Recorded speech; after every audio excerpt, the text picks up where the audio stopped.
Good morning everyone! Magprito po tayo ng ating breakfast muna. Mga mabilisan lang. Kahit mag-isa lang ako dito guys. Ayan. Kasi may pupuntahan ako. Sama ng pakiramdam ko.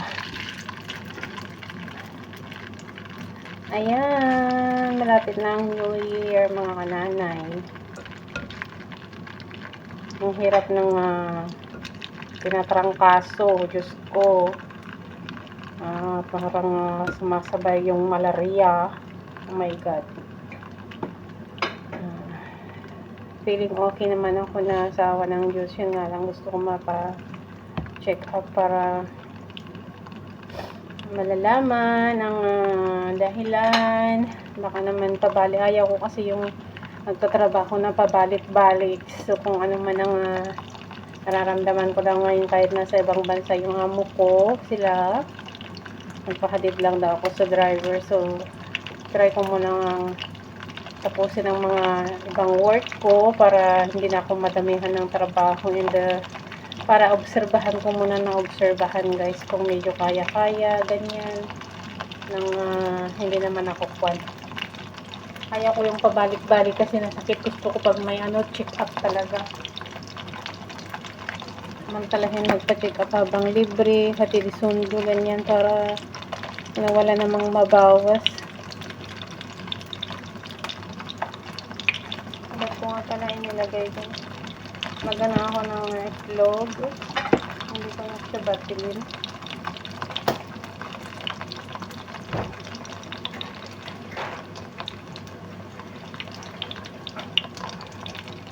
Nagulay-gulay sana ako. Nakapag-gulay-gulay naman ako ng isang araw.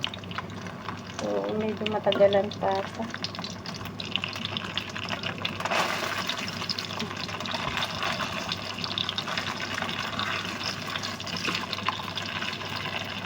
Dahil ko kumaki.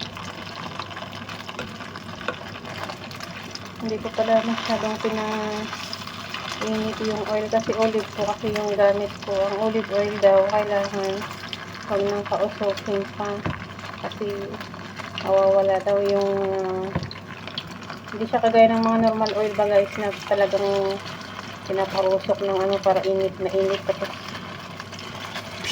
gumaganyan ako. Ayaw ko po guys. Ang olive oil daw natutunan ko sa nakararaan kong mga amo ang sabi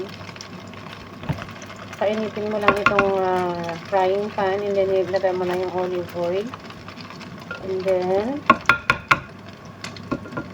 ilagay ito. Hindi mo na kailangan ganyan. Marami rin kaming coconut oil dito guys. It's a coconut oil. Organic.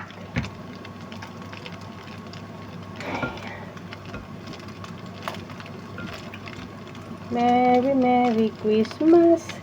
Ganyan ang buhay guys. Kailangan na labanan natin lahat ng mga sakit-sakit. Huwag nating hayaang mapanghina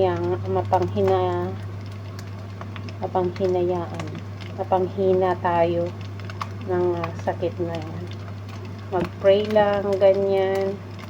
Nag-feeling okay naman ako kaso baka mamaya bukas balik na naman yung sakit ng katawan or kwan. Kaso feeling ko pa rin yung very cold. Sobrang kapal po ng jacket ko magdamag hanggang ngayon para magpawis ako ng magpawis. So nangyari naman po guys na nagpawis ako ng nagpawis. Yun nga lang pagka magbihis na ako ilang seconds pa lang ilagay ko lang yung kapalit ng gamit ko. Grabe po guys, kagabi gumaganyan na ako ng lamig na nagbihis lang ako ng pinagpawisan ko guys kasi sabi ko magpawis muna ako dahil alam nyo guys para makaginhawa ako pero isingit ko nga pala. Alam nyo guys, importante yung magpapawis guys. Grabe, ito mula kasi nung nagano ng winter, hindi na ako nakapaglakad-lakad pa. Nasana yung katawan ko ng gusto ko yung maglakad-lakad, magpawis. Dahil hindi na rin tayo nakakapagpawis pa guys dahil sa lamig. Ay, Diyos ko, buhay ng isang OFW. Kailangan na Dapat nga hindi ako kakain nito eh. Di ba guys, unhealthy, pero may mga, nagulay ako kahapon, dahil 2 araw ko yun naubos. Healthy naman, and then yung soup niya, kagabi nilagyan ko siya ng leek and celery. So, healthy na yun. Ngayon, ano naman siya, kasi uminom na ako ng hot water kanina. Pure lang na hot water muna. Huwag munang lagyan ng kulay or one. Para siguro may 30 minutes na, and then makakain na tayo. Ay, so oily. Olive oil naman po yan.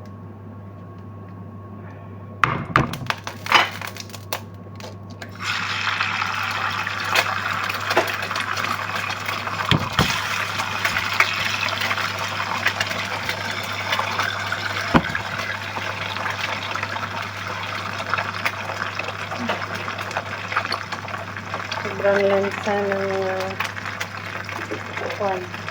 itlog, kaya lang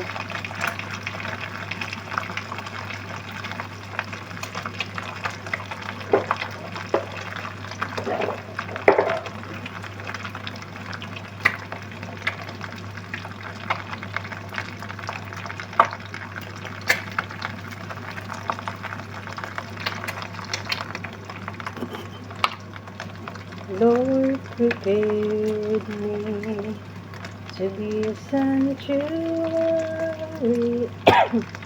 Ano ko?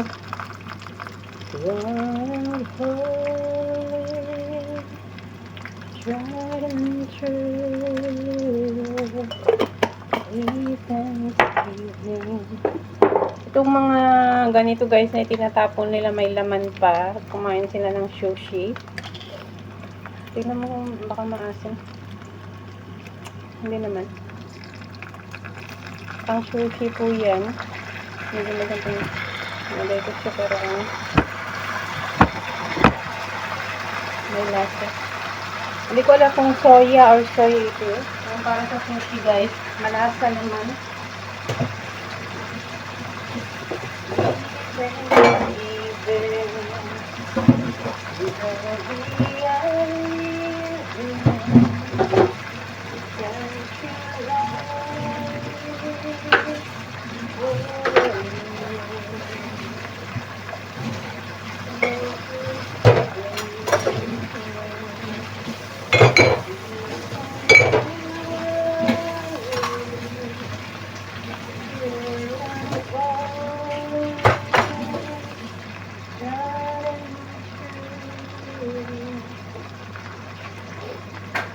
Alam nyo guys, mas masarap talaga yan kasi may nakalagay siyang Nutrimix, and then ano siya, hindi siya maalat guys, parang maling na maling sa Pinas or ano yung lasa niya guys. Mas masarap siya kaysa sa loaf ng corned beef.